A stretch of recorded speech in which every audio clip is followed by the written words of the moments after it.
I Hate Politics is a podcast about a human activity we love to hate. And this is the I Hate Politics candidate interviews with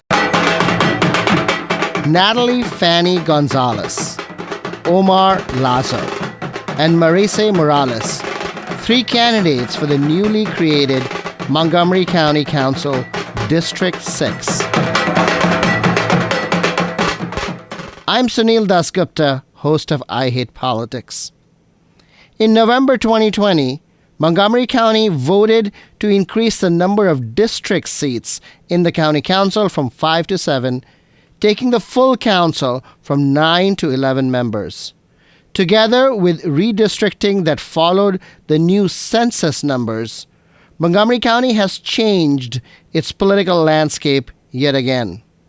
The newly drawn District 6 is centered on Wheaton and Aspen Hill, going up to Durwood, and is created to be a Latino plurality district. Because District 6 is a new seat, it does not have an incumbent. There may be other candidates, but I was able to speak with Natalie Fanny Gonzalez, Omar Lazzo, and Marise Morales, all three of them Spanish-speaking and with family roots in Latin America, and now in the most Latino-heavy parts of the county in Aspen Hill and Wheaton. This race is in part over who carries on the legacy of Nancy Navarro, the term-limited current council member. I will introduce each candidate as their interview comes up. Having three long-form interviews makes for another long episode, about 75 minutes. The advantage is that you get a head-to-head comparison, but if you want to skip around, look in the show notes for the timestamps for each candidate. The interviews appear as I recorded them. Music for this episode comes from Carol Levchenko, an Arlington-based singer-songwriter who is the choir director in Centerville High School in Fairfax County, Virginia. I am stuck in my head. Forgot about the way it felt when we'd say hello. How are you? 'Cause these days we ain't doing so well. This is my quarantine song. Everything feels wrong, but I know it will be okay. Just maybe not today. There's so much I miss, it's hard to pick, but I think... First up, Natalie Fanny Gonzalez is a former member of the Montgomery County Planning Board. She has worked for Casa de Maryland and leads a public relations and communications firm. Natalie Fanny Gonzalez, welcome to I Hate Politics. Thank you for having me today. You wanted to talk about your experience with planning in Montgomery County. So can you describe what your experience was and what you think your accomplishments were? Being on that planning board completely changed my life, the way I see things. Looking at budgets, looking at transportation, economic development issues, that like every single detail that you can imagine has changed my perspective.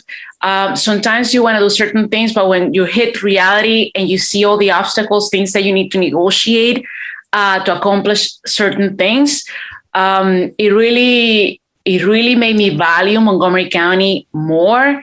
And this is the reason why I decided to run for office. Like, I have all this knowledge, all this experience countywide. This being on the county council will be the next step. You said you learned from being on Parks and Planning. What is it that you learned? Just making, sometimes we all want to, we all have a long list of things that we want to accomplish in Montgomery County, more parks, sidewalks everywhere, at least me, effective transit. But those things cost money, okay? A lot of money, and I'm talking about millions. So you had to really look at the long list and see what is possible, how much can we afford, what things should be done now versus later. Also, it's about governance. I left the hat of being an advocate to become a commissioner. That, is not your way or the highway. It's about making sure that you compromise and you work together and you also listen. That's key.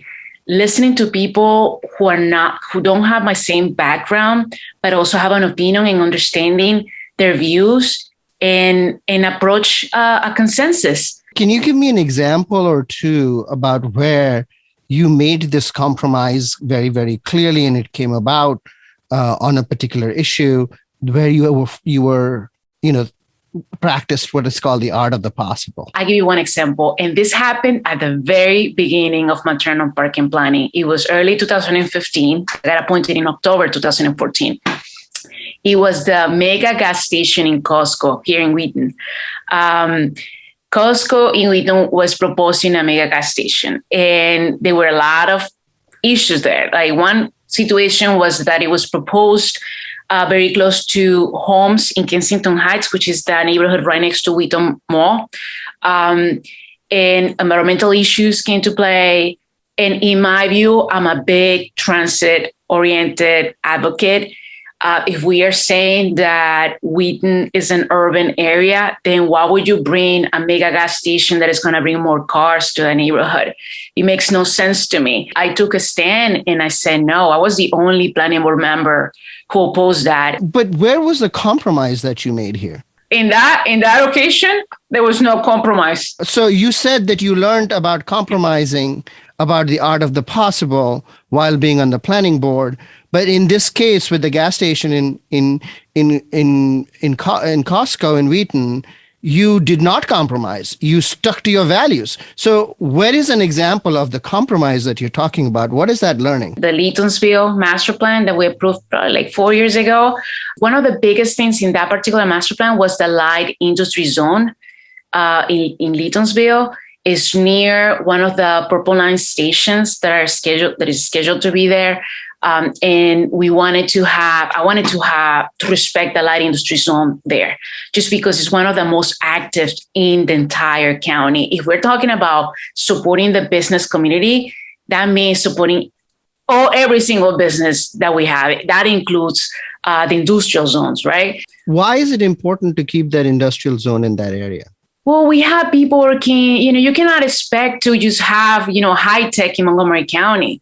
We need to have the mechanical shops. We need to have the printer shops. We need to have, businesses that support the big businesses, and we also need to make sure that if these small businesses are part of the community and people live in that community, we should be respecting that. We want more people to walk to their jobs. If you eliminate the zone, that means those jobs need to go somewhere else. You cannot have cookie cutter neighborhoods and think that every single Purple Line station should be a mixed use. At least one, you gotta compromise and say, people are there, people are working, people who live in this community are using it. Why would you take it away? That's not respecting also what you have. Our jobs should be improving communities, and making sure changes, because changes are happening. You talked about learning more generally apart from the compromise. Yes. What else do you think you learned from your experience of being on the planning board? In parking planning, 2 members of the planning board were Republicans, and you'll be surprised how many times they and I just agreed. So you put politics on the side and you just see people for what they are, right, from their values. And then you do your best just to move forward. So, and also understanding budgets. I think that's probably one of the biggest things that, we all want to have great things. And as I was telling you before, have the beautiful parks with access to, communities, but that costs a lot of money. And we knew we need to increase the tax base in this county. And we do have a housing crisis in this county. Where do you think you would be able to compromise with Republicans when being on the county council, which is what you're running for? Are there any substantive issues on which you would like to work with Republicans and moderate Democrats with? Job creation. And I want to work on that with everybody. What is your view of how to create jobs in Montgomery County? Number one, I do want to make sure that we're supporting the businesses that we have here, that the county is spending money, the procurement budget that we have, that is spent using businesses that we have in the county instead of going outside the county. In DC, if you're going to work on a particular development application, certain number of people who's part of the workforce need to be resident of Washington, D.C. That's supporting also small businesses in Washington, D.C. And that's also supporting people who live in Washington, D.C. to give them jobs. Do we not have those kinds of laws in place in Montgomery County? I don't think we have enough. I mean, my husband is a small business owner, and all his contracts are outside this county, just because there are not enough opportunities for him here. Also, I have my own business too. I have a full-time job, and all my contracts are outside Montgomery County as well. But what resources will come from the county council is the question. You know what? It amazes me that there are not enough technical people who actually can walk to small businesses and help them grow.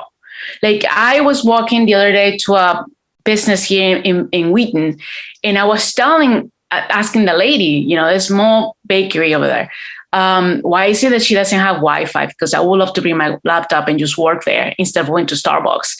And she said, well, I never has anybody to help me navigate that. Or why is it that we don't have like a better, a nicer, front door in the business or in the entire block, as many places across the country they do. Like the county, the cities, they spend money to make sure the outside of businesses in certain blocks look better, look nicer, are easier for people to walk to, more walkable. We don't do much of that in this county. Right. Do you want to see the County Economic Development Corporation do more business consulting? Is that what you're asking? And it's even more than that. We need to spend more money to make sure that our businesses, especially small businesses, thrive. Yeah, but where is that money going to come from if the budgets are constrained and we can't support our parks? But we are also going to spend money on providing business consulting services to fix facades and things. That's where the compromise comes in that I was telling you before. At the end of the day, you have a long list of priorities. What should we prioritize as a county? Do you have priorities now? I have priorities in businesses. I have priorities in making sure we have, streets that are safe for people to walk and bike and go spend their money on businesses. Those are priorities. A lot of people who get killed in this county because our streets are violent. Our streets are, especially in communities that are low income, in communities of color, they're designing ways that they were not thinking about people who live there. Those are my priorities, and I'm going to champion them. Right. But I just want to clarify, by violent, you mean violent because of traffic, not because of violent crime. No, street design. So what do you think are the biggest budgetary challenges in front of Montgomery County?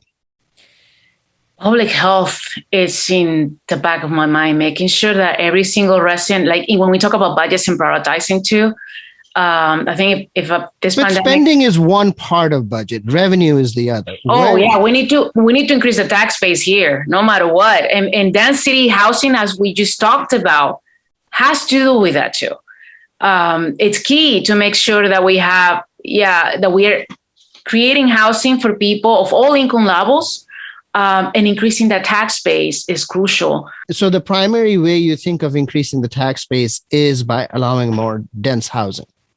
Yeah, we need to. Well, and it's also the reality. I mean, there are projections in the next 30 years, we're going to have 200,000 people moving to Montgomery County. That's data. That's a fact. So not doing. Well, that's not a fact. That's a projection. Well, yes, you're right.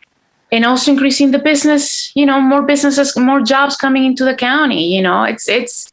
Okay, so you want to make an investment on the spending side in public health. That's not just me. That should be, everybody should be embracing that.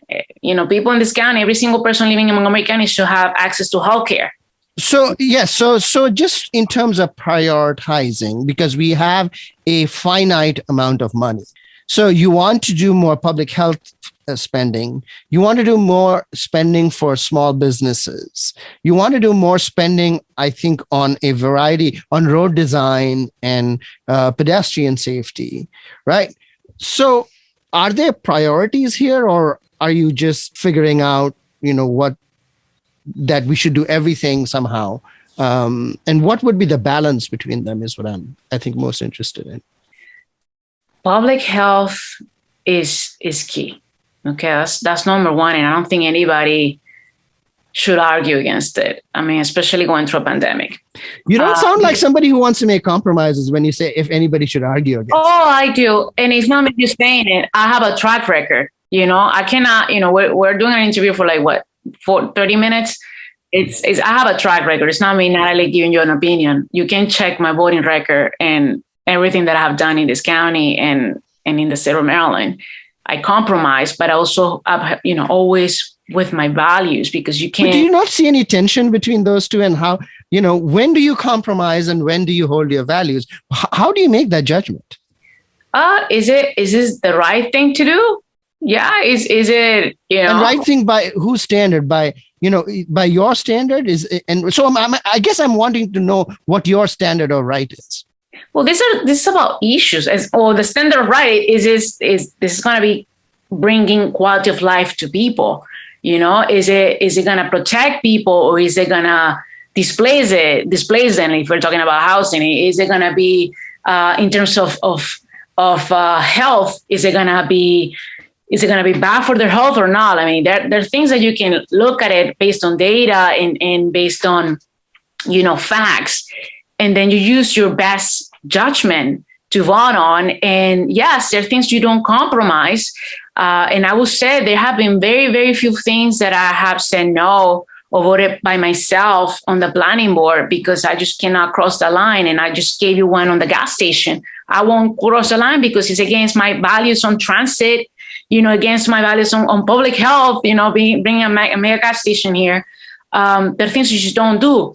But others, you also need to understand that this is governments, and it's not just your way in the highway. There are things that you need to talk to other people, compromise, and move forward. You're not going to get 100% of the things that you want. Well, let me ask you a specific question about the budget issue that I was actually starting out with. So, 50% of the county budget goes to education, right? You didn't mention education. You mentioned public health. You mentioned job creation. You mentioned, pedestrian safety. So, how, in order to really prioritize that budget, right, the education part needs to be, looked at seriously. And so are you in any way suggesting that, education budget needs to be cut so that we can do all of these other things? I don't want to use the word cut. I do follow, I would say, reuse certain things that maybe the school should have been doing, and we should do them. I have two children in the Montgomery County public school system, okay, a third and a fourth grader. So I do follow them closely, not just as a candidate, but also as a mom of two kids. And I'm a strong believer that education is key, and I want to support the school system as much as possible. I do want to pay close attention of how they spend their money. Because remember, I'm not running for the school board, but the council gives them money. I want to make sure that once the county council gives money to the school system, there's also clear direction on certain things like school design. We giving a whole lot of millions of dollars for school design, and they still use school designs from the 1980s. They're not putting the buildings right on the street as they should. You see me as one of the council members who's going to be taking a strong look at what the school receives and how much money they're getting, and making sure that they're doing what they're supposed to. School design is one of them. Again, tying that with my strong interest of street safety. Can we talk a little bit about zoning? Because zoning is a big planning board. question. Can you say something about what your experience was, what your thinking has been over single-family zoning, the importance of keeping it, the importance of sort of having general upzoning? What is your view on that issue? This is when you got to promise me something, Sunil. When you have any candidate coming here to your show and they tell you, I support affordable housing, you better ask them, what does that mean? Well, let's talk about zoning. Because if you want to support affordable housing, then you need to, upgrade zoning. This is the hot issue, okay? It's not enough just to say, to romanticize something that shouldn't be. How would you upzone the county? I have done it many times.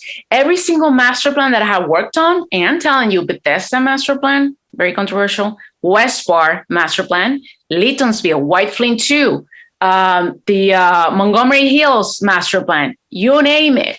Every single one had single family homes where I voted to upzone certain, a number of them. That's interesting. So you want to go master plan by master plan, sector by sector to upzone, rather than doing a general upzoning. I do think that master plans are the best tool to do that, because when you are working on a master plan, you're not just looking at the single family home. You're looking at, stormwater management. You're looking at, transportation, capacity for schools that actually have a direct impact on the zoning changes that you're making. So every single one that I've done, there have been places where they used to be, I'm saying used to because the master plan already changed, right? Has been upzoned. One problem with that approach, this piecemeal approach from, geographically moving from one area to another, is that, people that are targeted for upzoning, then they feel as if they are targeted. They fight back. And instead, if you had a more general approach to upzoning and everybody shared the burden, so to speak, it may possibly be a more comprehensive solution. What do you think about that, sort of that choice? You have people going against upzoning in every scenario that you just presented.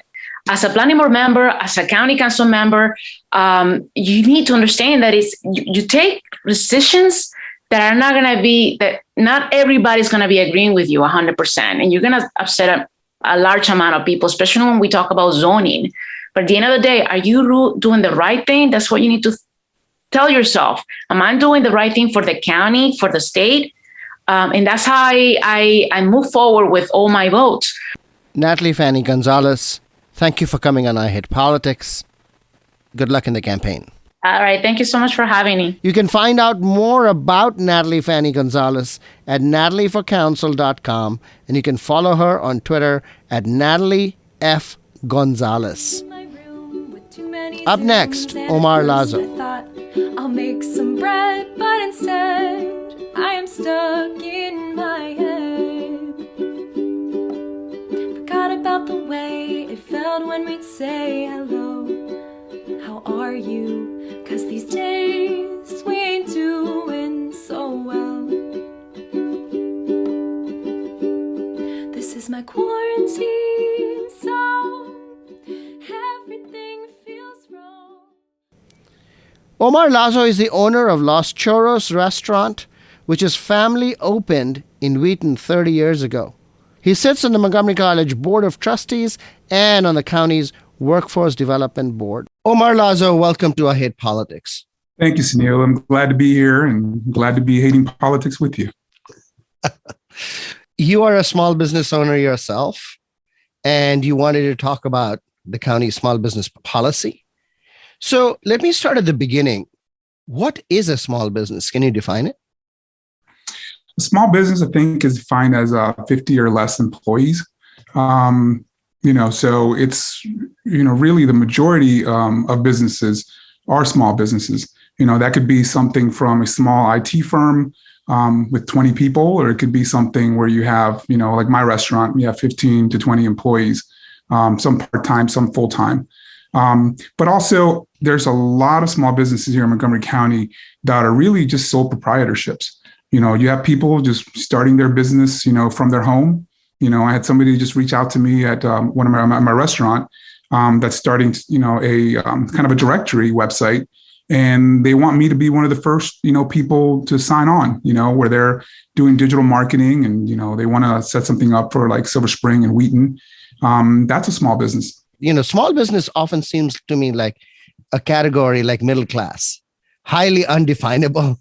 Everybody's a small business and nobody is a small business. I mean, it's 50 employees. I mean, you could have, $10 million in business and still be a small business. And you're saying that, you have the number of employees as the, basis for that categorization.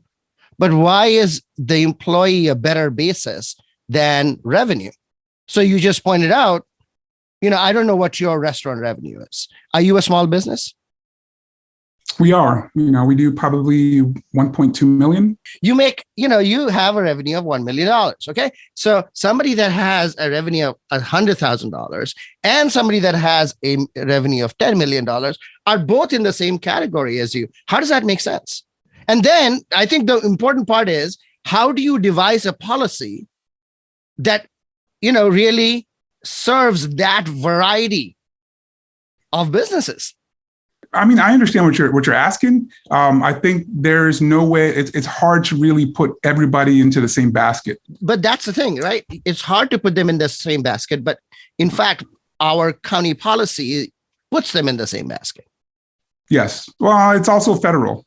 I mean, it's not just the county. And there's a lot of grants, there's a lot of programs that come down that are, we have to abide by the federal standards. So that's something that we would have to change really on a federal level, or even at a state level. You also mentioned that your campaign is about education, transportation, all those other things, but you chose to talk about small business policy today. Why did you make that choice? I made that choice because honestly, I feel there hasn't been much representation, currently on the council. And that also has to do with people that have run a small business. And I think a lot of the decisions that are made without taking into account those small business owners. I truly believe we need something like a business navigator program or a business ambassador program, where when you open a business, if it's an IT, you get contacted by somebody from the county that's an expert in that field and that can contact you either with the chambers, either with associations, organizations, just making sure that you start off on the right foot.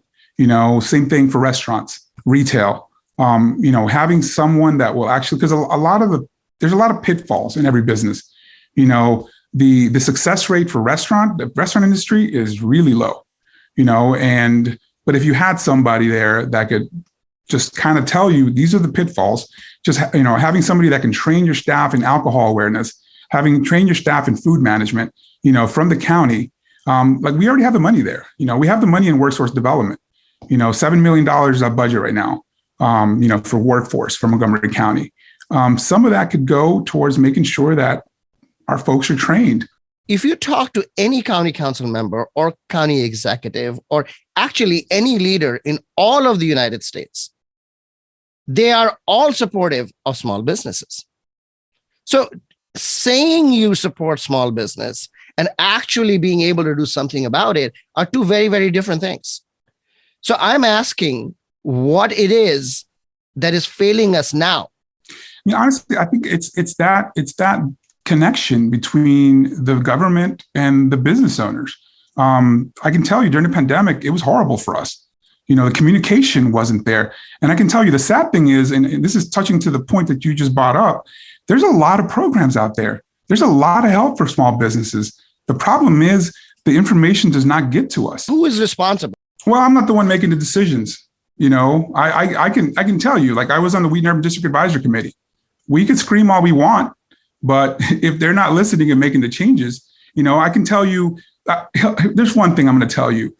We definitely had progress, especially with the grants, right? So I was talking with the executive branch, talking to the county executive.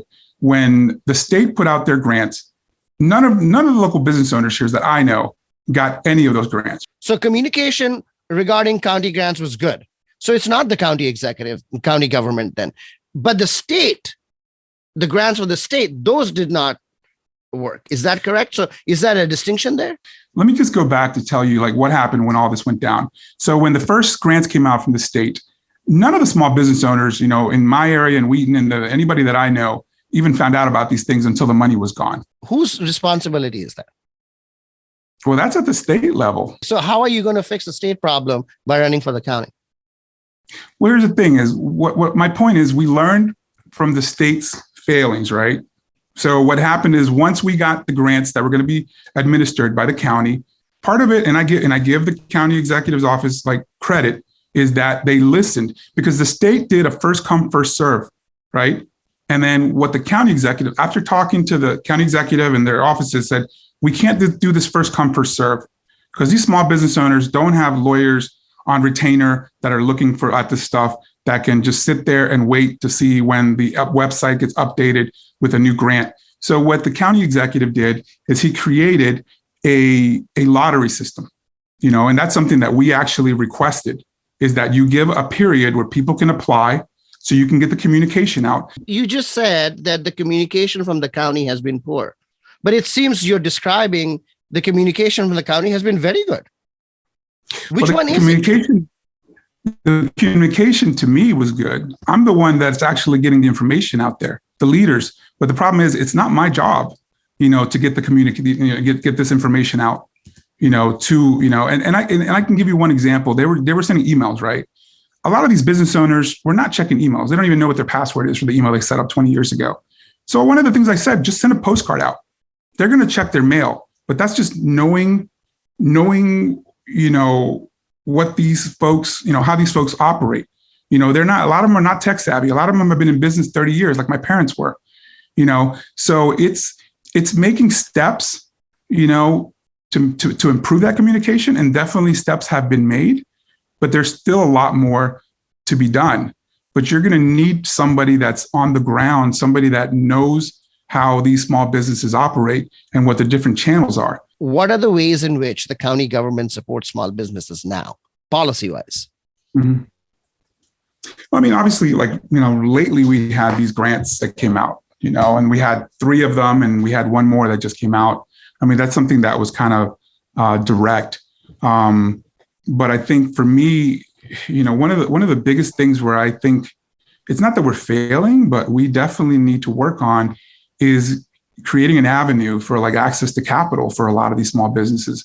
A lot of these small businesses want to grow, they want to expand, but they don't have that generational wealth. They don't have a grandfather that owns 2 houses that they can put down on a loan or co-sign. But honestly, going into this right now, a lot of people are reanalyzing their lives and their careers. And there's a lot of people that are saying, hey, I've been running this business for 30 years. Let me open my own business.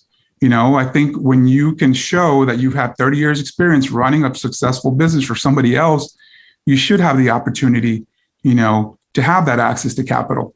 And if you're talking about equity as well, I think we need to open it up. You want the county government to provide capital to small businesses? I don't. I think what we need to do, I did real estate for years, right? One of the biggest programs that we used was FHA. And this is being done in other places, so what you do is, I'll give you an example. LEDC in Wheaton. What is LEDC? LEDC, Latino Economic Development Company. They don't work with just Latinos. They work with, they provide a lot of services, and they do small loans, like microloans. Is that a private company? What is it? It's a nonprofit. Okay. It's a nonprofit. And so they actually were located, they still have offices in Wheaton, but their first office was in Wheaton. So what they do is they will, first of all, they'll help you work on a business plan. So they can identify folks that are looking to start a business. It could be a $10,000 loan. It could be, whatever kind of, small business you're trying to start. So what they do is they analyze the business and see how viable, this business proposal or business model, business plan are. And based on that, they can provide loans. There's another company called Life Assets, but these are small level loans, for really small companies. But how large are average loans from these people? Honestly, I think it's $10,000, $15,000, but they go up to $200,000. And you want somehow the county to support this? Well, I mean, I definitely want the county to support LEDC. How should they do it? There's funding that's given to LEDC. They're the ones that actually handle the small business assistance program, in Wheaton. So when the redevelopment happened in Wheaton, they, for the Montgomery, the Maryland National Capital Park and Planning Building, they took away all the parking for all of the businesses there. So back in 2012, I went and I testified because a lot of the business owners were really worried. I'm vice president of the Chamber of Commerce here in Wheaton and Kensington. They were worried that once they took that parking away for 3 years, they were going to lose their business. So they, Nancy Navarro, council member Nancy Navarro at the time proposed this bill where they offered grants to these businesses so that if, they could prove that the revenue had dropped compared to the previous year because of the lack of parking, then they can get a cash grant, for that difference. And a lot of the businesses were able to participate and got grants. But LEDC was vital in this because what happened is a lot of these businesses were minority-owned businesses, and a lot of them were Spanish-speaking businesses that didn't understand, how these grants work. They've never applied for a grant. So LEDC actually went door to door. They had somebody, back then it was Richard Cisneros, that went door to door and helped these people get their books in orders if they didn't have them, fill out the applications, apply for the grants, and a lot of them are there today because of this. What is really interesting in all of this is that you say on the one hand that this is not working. On the other hand, you have these really incredible examples of things that are working. LADC, supported by the county government, went around Wheaton to, Latino-owned businesses to get them to get this grant. Now, obviously, not everybody got it. And so it's the size of the pie that is the issue right there. But it's not as if there's a lack of communication or knowledge or, it's not like a WhatsApp is going to change anybody's life. So there are institutions in place. The thing is, you have to have the feedback from the community. I'm the one that's been going up there and raising a fuss. It gets to the point where I'm just like, you know what? It would be a lot easier if I was the one up there making the decisions. Do you think that will be your primary role if elected, which is sort of this, facilitating the lives of people of your people in your network? See, I'm running for a district, Sunil. I think for me, my goal is to represent my district, is to be a voice for my district. So your district includes, people that are not well off, that are not business owners, are at the bottom of the ladder, right? So my question is that how do you balance this focus that you bring to small business or business owners and the people that are at the bottom? Where is that? How do you strike that balance? Well, for me, it's not a difficult thing. I mean, I'm connected to everybody. I know, it's like I've been doing vaccination clinics too. I know that the Latino community, which is, the biggest plurality in my district is Latino. There was a lot of barriers that were created when they started the rollout for the vaccinations, having people register and put in their social security number and, and IDs and all that. So when I started doing, organizing vaccination clinics, there was no registration required. You could just show up. We did walk-ins. We had 7. The first one we did at Hughes United Methodist Church, we had 7 people registered for vaccinations, and almost 50 people showed up. So you're asking somebody to look at somebody in government to look at your private lease. You're asking somebody in government to look at your business plan. You're asking somebody in government to make sure that an entrepreneur, right, is prepared to launch a business. So what do you think that kind of role of government is what the market is about? Is that what makes our, market system work? Well, here's the thing: is it really comes down to equity. Like it's really about equity, right? There's people that they've grown up, they've had 5 generations of family that are in business, and they know the channels. They have their uncle that they can call that works at DPS or whatever it is. Those people are not going to need these services, right? They probably have a CPA, they have a lawyer that's going to look at their leases. But for those folks that this is their first time, opening a business, there needs to be, in my opinion, that channel where somebody says, hey, do you want me to look at your lease? Hey, do you want me to connect you with the local chamber of commerce? Do you want me, is our brewers association? Do you want to open a brewery? Can we connect you, with the brewers association? Can we connect you with, so to me, you have to understand the small, business is here to make money for the county. I mean, this is all a business, in a sense, because we need services. How do we pay for these services? For me, my focus, I'm really focused on education, but if we can't bring the money from somewhere to put into education, then, the argument's mute, so for me, we have to have that relationship and build that relationship where we're helping our small businesses be successful. And also having a focus on, giving priority to local business owners that own their houses here in Montgomery County, that are paying property taxes, where their income, their income revenue is staying here in Montgomery County. So for me, that's my focus. We're back to this issue of what is a small business. Right now, you defined the people that should be eligible for support, right, from the government as first-time business folks, right? That would exclude you, for example, right? Yeah. It would exclude a lot of people. So we are back to this definition of go ahead. Well, it wouldn't exclude me. I mean, let's say, look, so I'll give you an example. I've been in business 33 years, right? My restaurant. Okay. What if I want to expand and open another Los Chorros in Gaithersburg? But you're not a first-time business owner, right? But you identified first-time business owners as being the most vulnerable, right? The others that have had businesses for, more than one generation have their own CPAs and lawyers and all of that, right? You identified first-time business owners as being particularly, needing that help. That defines small businesses very, very differently than how we started. And that definition would exclude you because, the restaurant existed prior to you. Well, the thing is that, I guess I misspoke. It's not just for small business. It's for any business that wants to start here in Montgomery County. If it is for everybody, then why shouldn't the market determine who succeeds and who fails? What is the role of government in this?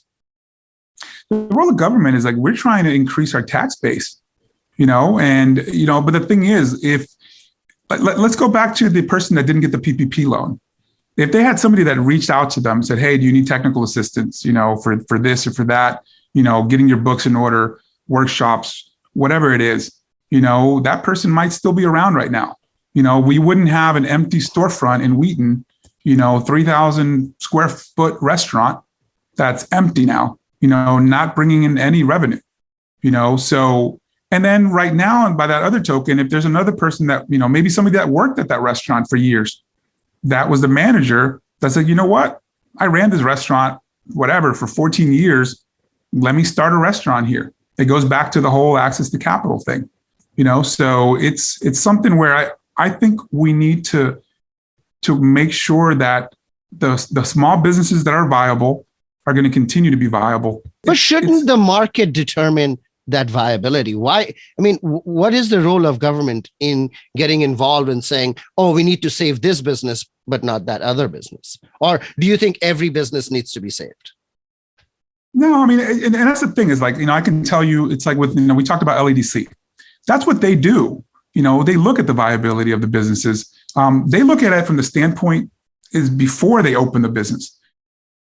But isn't that the job of an entrepreneur to determine viability?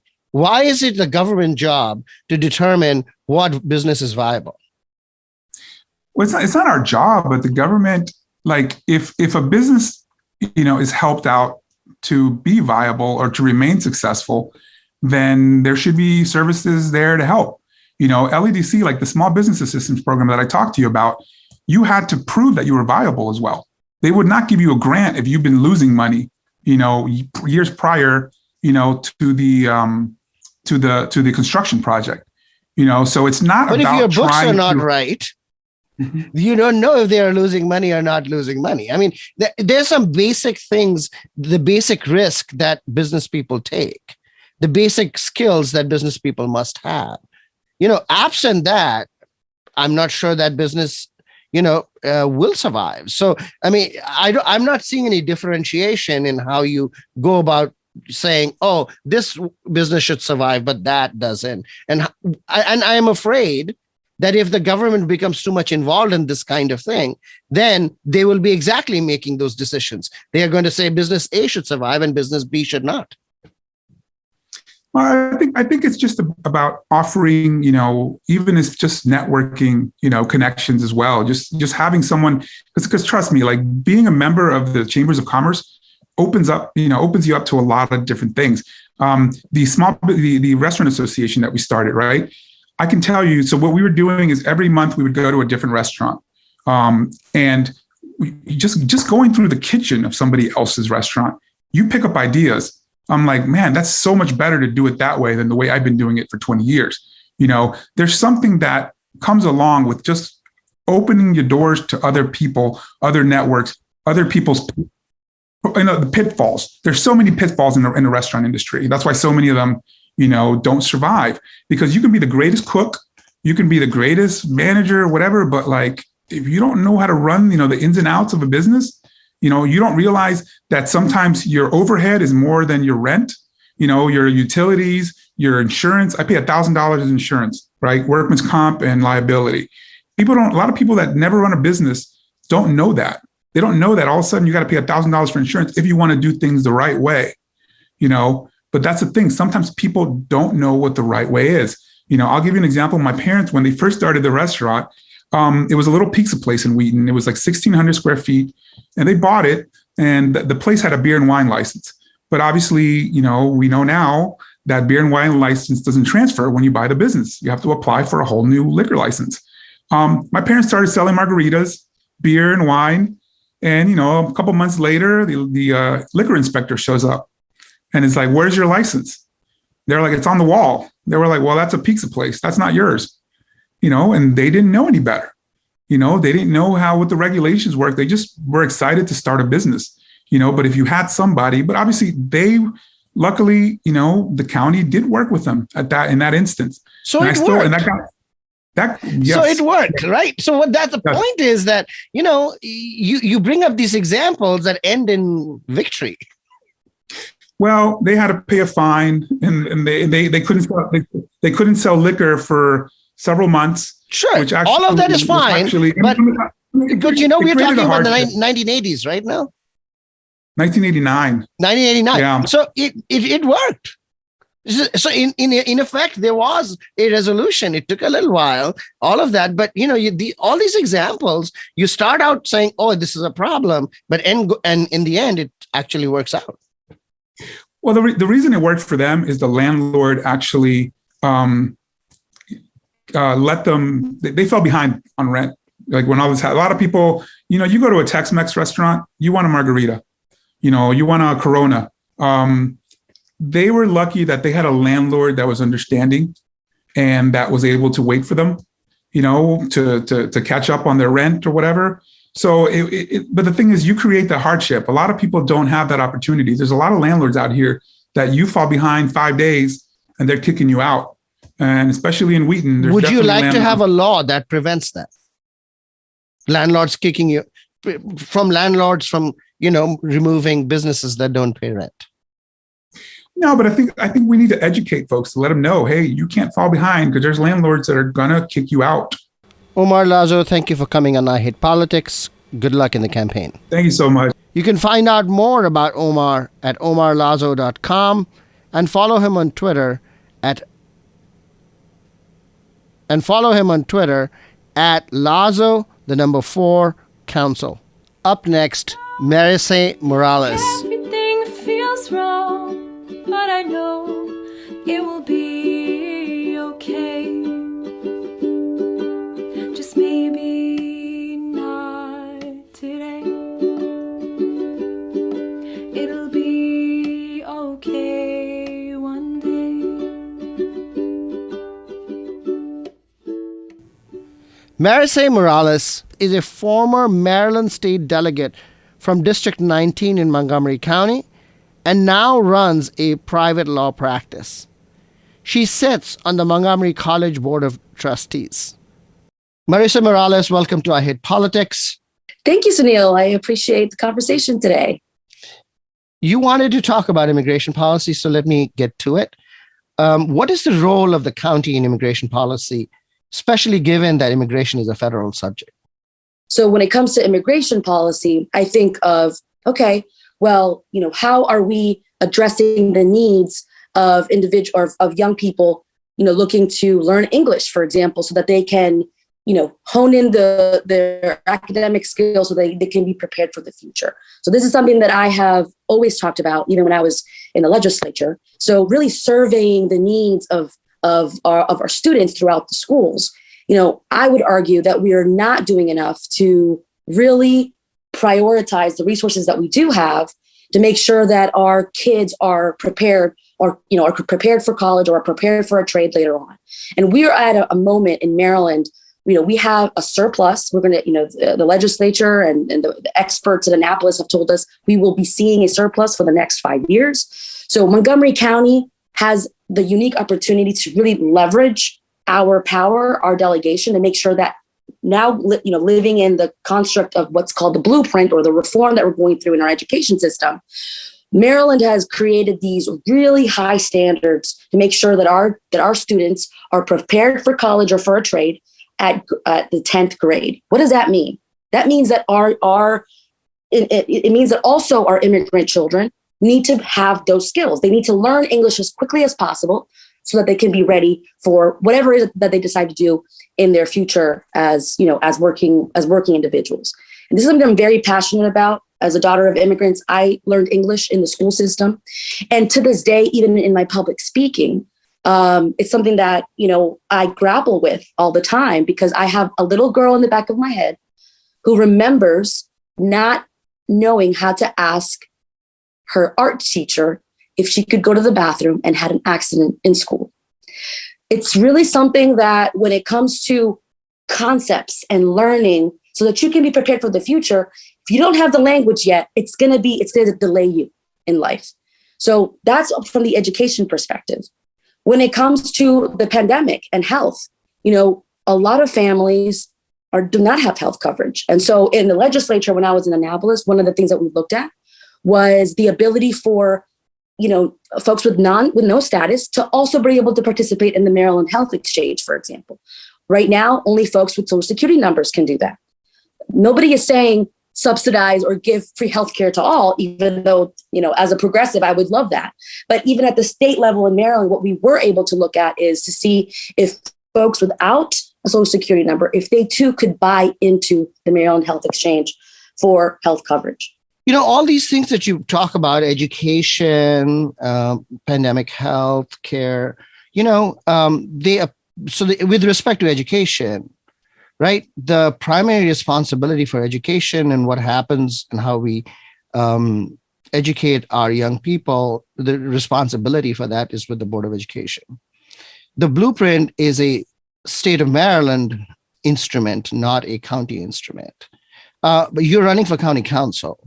So, how do you think in the county council you can impact, for example, learning of English? When it comes to the budget, right, as the council person, we get to decide how we allocate and where it's going to go. We don't actually vote on the budget until May of the following fiscal year. But in October, you're starting to have those conversations with the superintendent, with the unions, right? And so before it goes to the actual hearings for the Board of Ed in January, you have October and November before the holidays to have those conversations. And so to the extent that I'm elected by a constituency that is very diverse, I'm going to be representing areas of Wheaton, Aspen Hill, Glenmont, very diverse, a lot of the Title I schools as well. It is absolutely within my responsibility to advocate for those needs. So you're absolutely right. The Board of Ed, in conjunction with the superintendent's budget, or what they're asking for, they will be distributing and focusing on, how they're going to be, serving which needs within our schools. But as a council member, it would be a crime for me not to advocate. That's that's what I'm elected to do. Well, I'm not suggesting that you would not advocate. I mean, I think to advocate is one thing. To have authority to act is another, right? So you're really, I understand the role of the bully pulpit that you have, and you already have that, right? With or without the election. The issue really is whether you have the authority to act, or basically are you just purely in a persuasive role in that respect? Persuasive with money behind it, right? But so the operational budget is not decided by the county council. The operational budget is decided by the Board of Education, proposed by the superintendent, and put forward by the Board of Education. So the county council really, in Montgomery County at least, does not have direct authority over how the operational budget is spent. Now, you do with the capital budget, right? With the buildings and the HVAC and all of that, but not with the operational budget. I'm not arguing that. I'm absolutely saying that as a council member, it is my responsibility to create an environment where the constituents can come to me. They feel that they can come and speak about the issues that are important to them. And as a council member, we're not experts. We're generalists. So to even say that, education is going to be within my authority. Absolutely. I'm not running for the Board of Ed. I'm running for the council. So there I'm going to be looking at my district from the different pillars that are important in the quality of life. So just getting the conversation started based on the question that you asked, I spoke on education, then I went into health. So another thing is, I'm not running, to run the Department of Health either, right?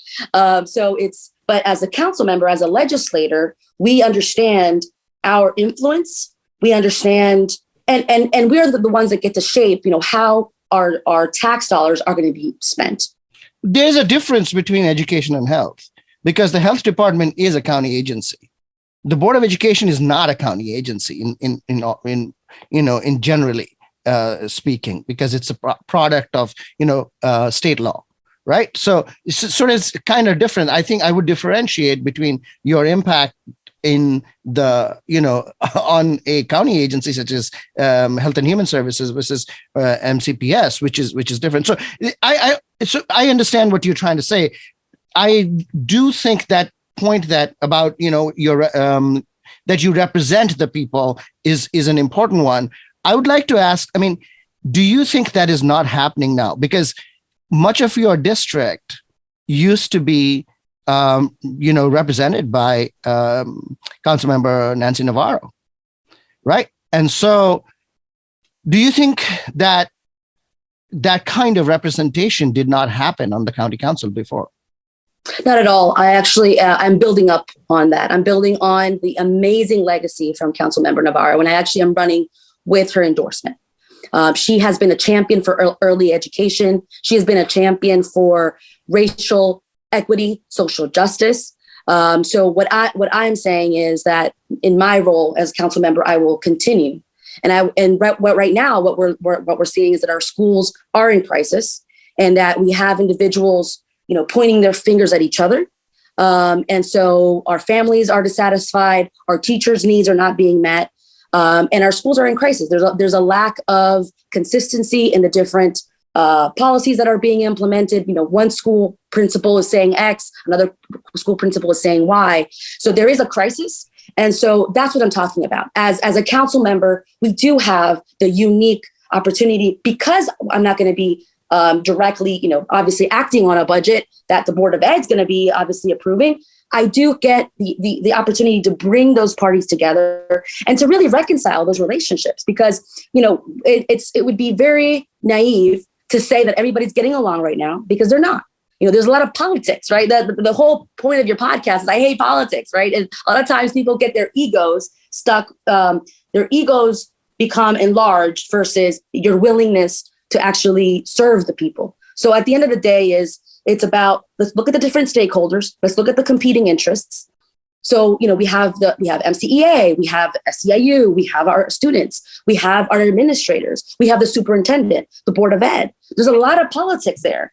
And so, if you remove your ego and you remember, why are you running for office? Why are you serving in the role that you're serving in? Then it becomes clear. Let's look for solutions. Let's work together.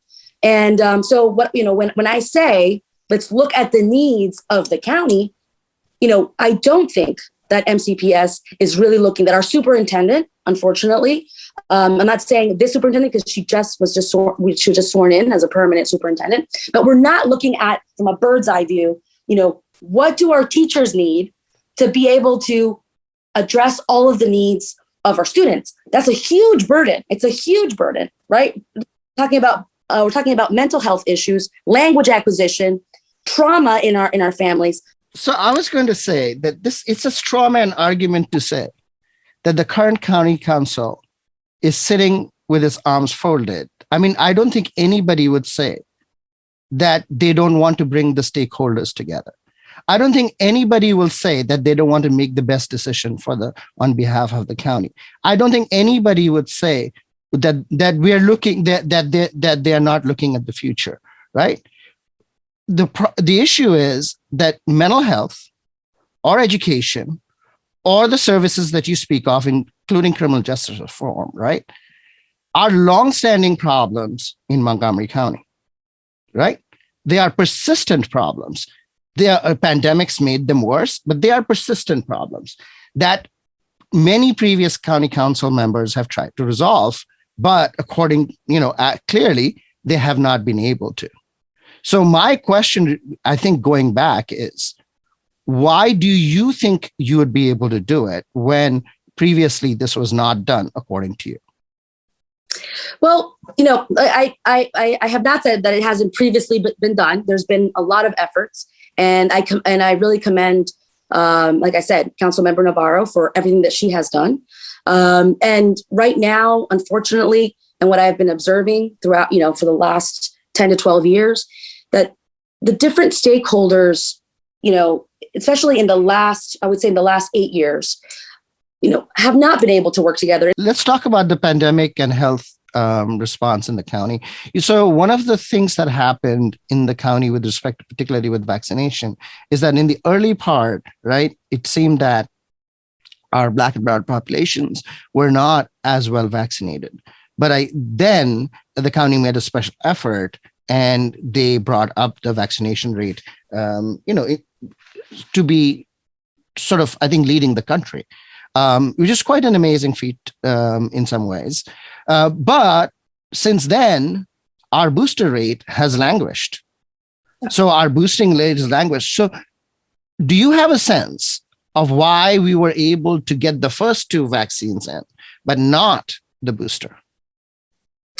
But you know what? So actually, I wrote an op-ed about the cultural sensitivity and the importance of, a communications campaign early on. I would say, when I put it in Maryland Matters, I want to say like April of, when of 2021 or 2020. I don't remember, but I think when it comes to the urgency of accessing whatever science was making available was definitely felt. And I think that was also very well communicated.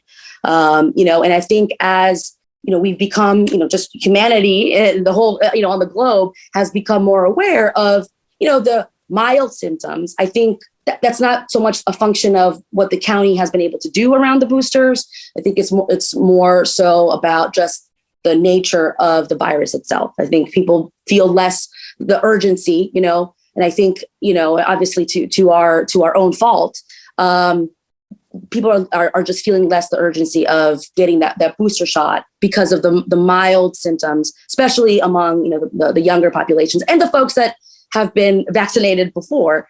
Okay.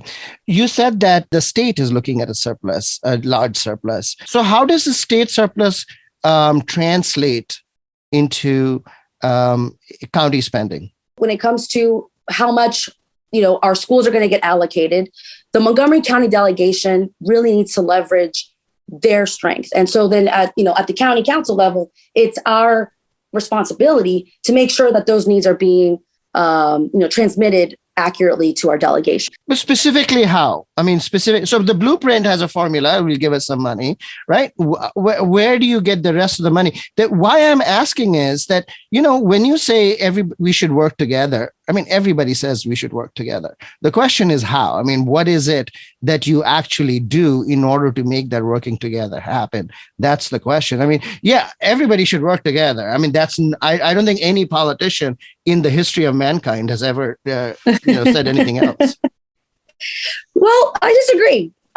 I think there are people that are very egotistical and that they are out to really, self-elevate and self-promote. So when I say work together, that means being able to compromise. In my race, I am the only candidate that has been elected that has served, my constituencies. And so understanding the sausage making process and the creation of an environment where it's not about me, and then really exemplifying that in my leadership.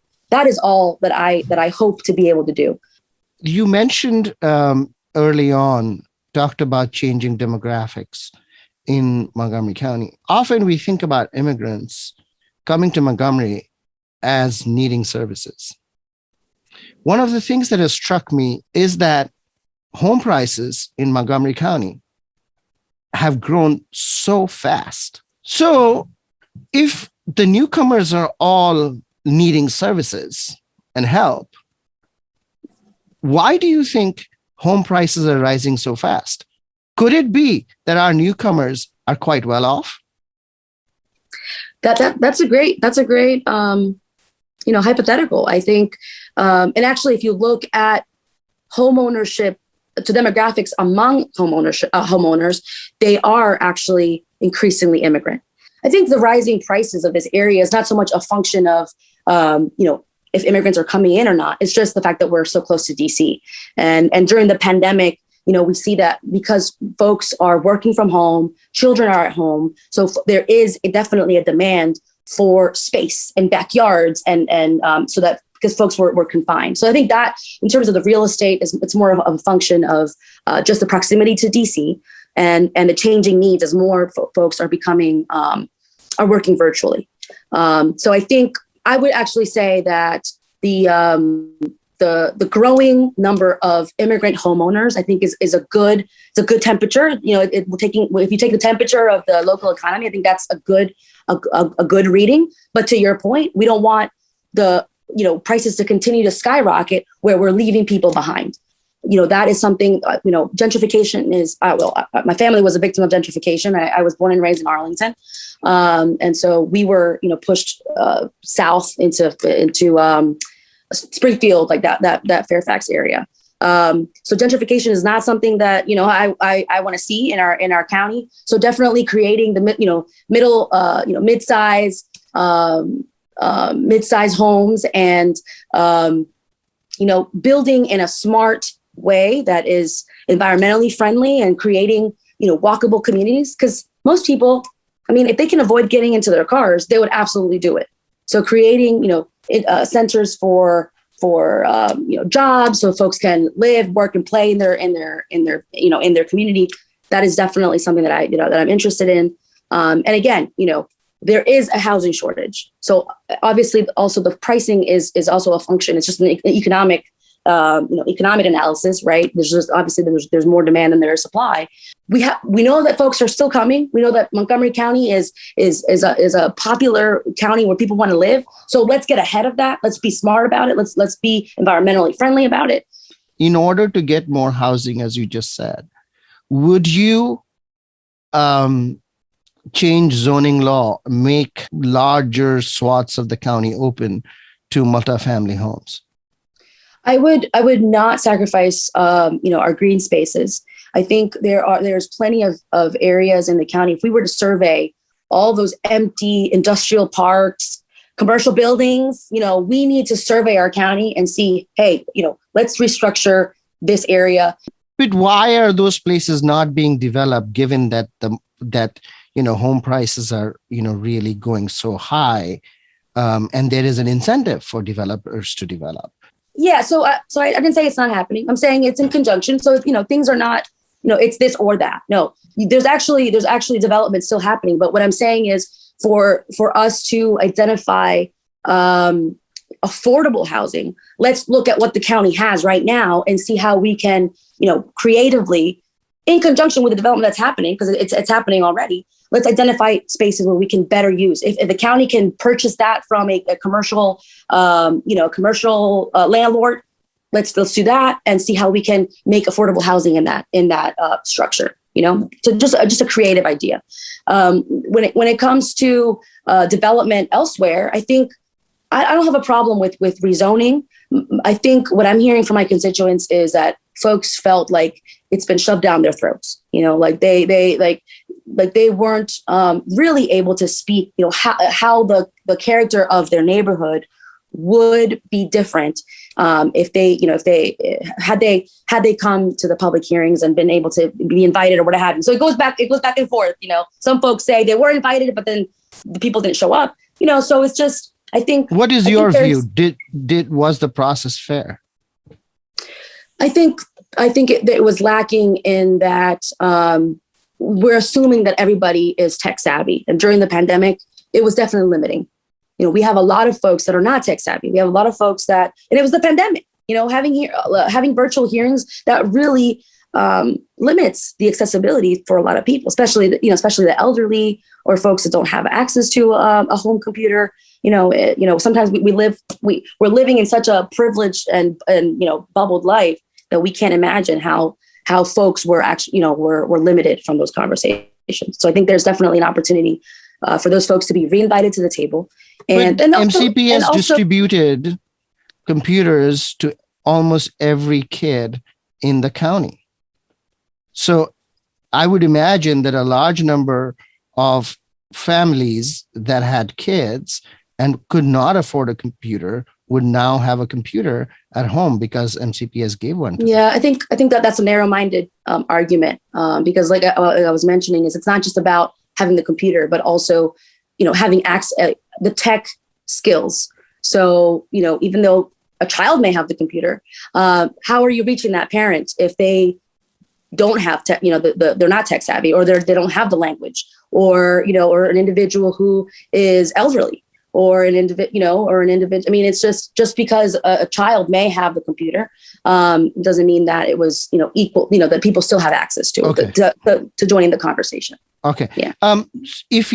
If you don't allow more multifamily housing, how do you reduce rent prices that would benefit, the immigrant community most of all? I'm not against development. I didn't say that either.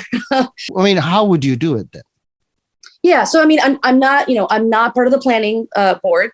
So I would definitely defer to the experts. But what I'm saying is, and what I'm hearing from my constituents, which is at the end of the day, it's not about me. It's about what, my constituents, see it as a way forward.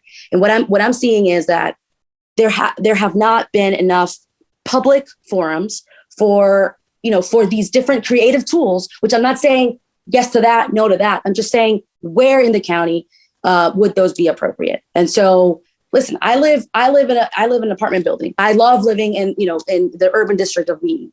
And it's appropriate here. There are neighborhoods that don't want to see their single home neighborhoods being destroyed. But do apartments destroy single family neighborhood? That's what the belief is. Yeah, that's what the belief is. And so, do you believe that? For me, I believe that you're going to have to choose. You are going to have to choose. I mean, you're going to have to choose whether, is it more important to have, 5 homes in one block, or have, 2-3 apartment buildings that can house, 200 people.